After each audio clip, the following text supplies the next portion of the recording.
so much for joining me today. You're watching Let's Talk Parenting. This is the program that tells you all that you need to know about parenting, and I am so happy that you've tuned in. I'm praying that as you watch this, you are going to learn something, one thing that you can apply to your life on a daily basis that's going to make a difference to you and your family.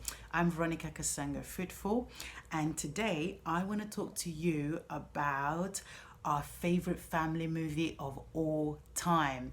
Okay, it's called Cheaper by the Dozen.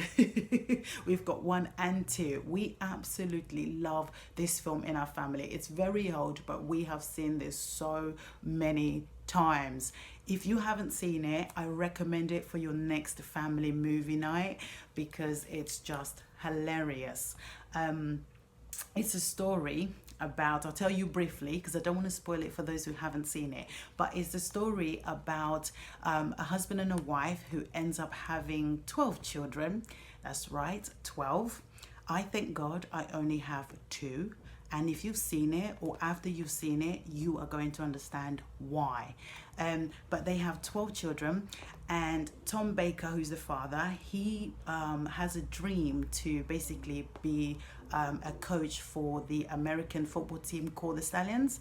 And he gets the opportunity to do that. But at the same time, his wife, who also loves writing, writes this book, Cheaper by the Dozen, and she gets the opportunity to publish the book. So the story really is about transition. So the family is transitioning, trying to balance both career and raising a family.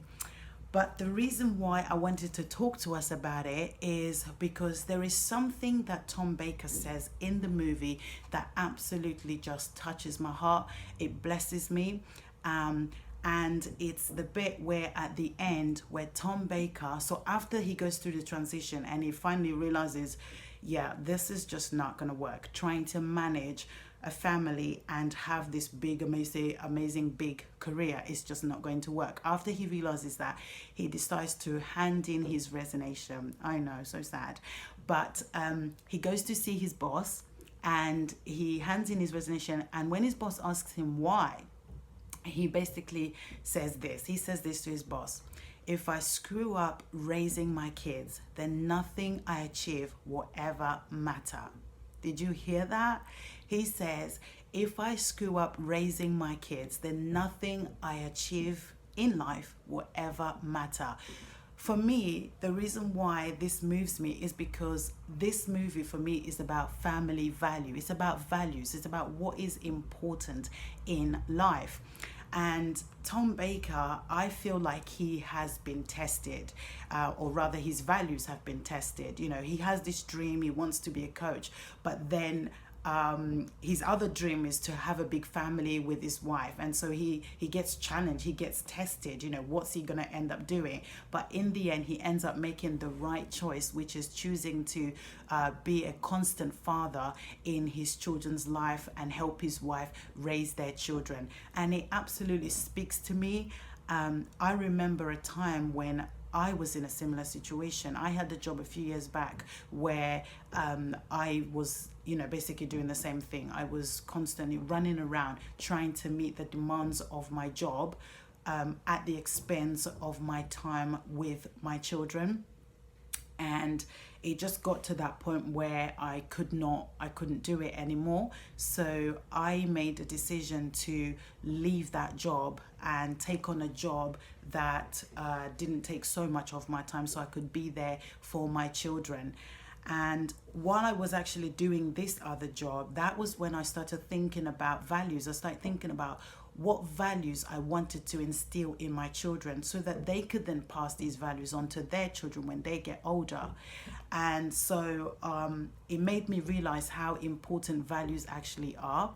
Values are important because they direct our lives. That values tell us, what we're doing. Values direct our lives, I should say. It guides us in the choices that we make, the things that we do. It's because of the values that we have.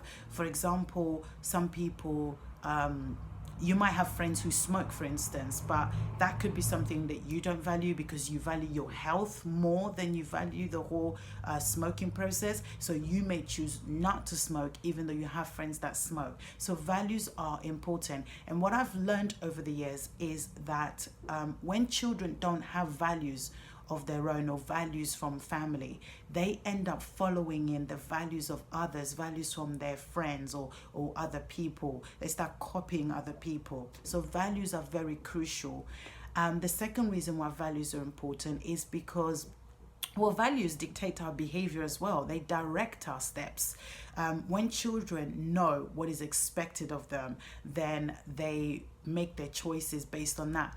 I remember when I worked in a school, I've heard children, say to their friends, "Oh, I'm not allowed to do that. My mum don't let me do that." Or, "I'm not allowed to do that because I'll get into trouble." Why? Because they know what is expected of them. So when we share our values, our expectations with our children, it helps them to know what we expect of them and it directs their behavior. The third reason why values are crucial and important is because, values actually help children learn self-discipline.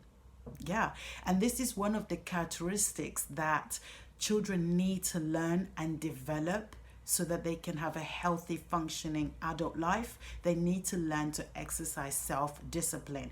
How does values do that? Well, when a child knows what is expected of them, if they are faced with choices, they basically have to decide, do I do or don't I do? And the ones that don't do, they are the ones that are exercising self-control. So it's a really good way for a child to start learning to exercise self-control. So I want to share with you 3 of the 6 family values that I have that I share with my children.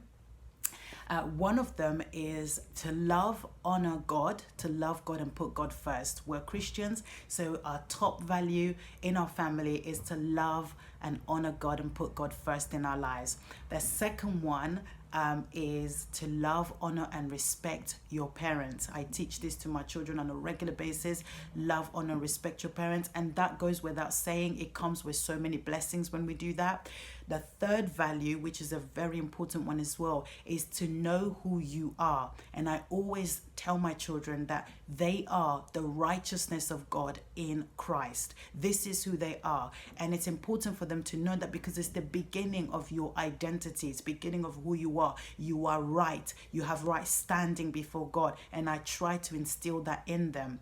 And the way that I do that is I have my values. I forgot to bring it with me. I have my values written down. They're stuck in the kitchen. I've got them written down, stuck in their bedroom, so they can see this on a regular basis. If you read in the Bible, one of the things that God told the children of Israel is that they were to teach his laws, his commandments to their children, and they were to bind it on their forehead, write it on their hand, so wherever they go they could see it. Why? Because the more you see something, they say, whatever you keep before your eyes, it will eventually show up. So the more they see these values, the more they will remember it, and the more they're likely to put it into practice. But there are other ways that you can help your children to know the values and share it with them. You can talk to them about it during family times, meal times. You can talk about it when you're out and about on the street. In fact, that's a really good way to do it, because when you're out and about, let's say, for example, you're on the bus, sometimes you see behavior that you don't approve of. So it's a good way to kind of drop in there, that's not how we behave in our family. No, that is not acceptable. When you do that, they see and they know, no, this is not what we do in our family. This is not acceptable. So that's a really good way. But the best way, and this is the best way, is to live those values yourself. If you have a value of good health and energy, then be the person yourself. Live a healthy life, eat a healthy one.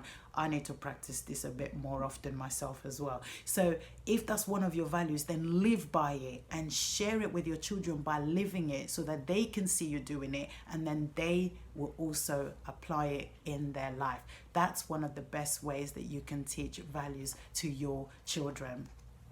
I hope you found this really, really helpful. I would be so happy if you can share with me by leaving a comment below about some of the values that you have with your children. Maybe just one value that you have in your family, your household, that you share with your children, and how about you do that. So just leave a comment down below about how you share your values with your children. And please stay connected with me by subscribing to this YouTube channel. Share it with other parents, other people that you know that would benefit from it, and stay connected with me on YouTube, stay connected with me on Twitter, and stay connected with me on Instagram. I'll see you next time.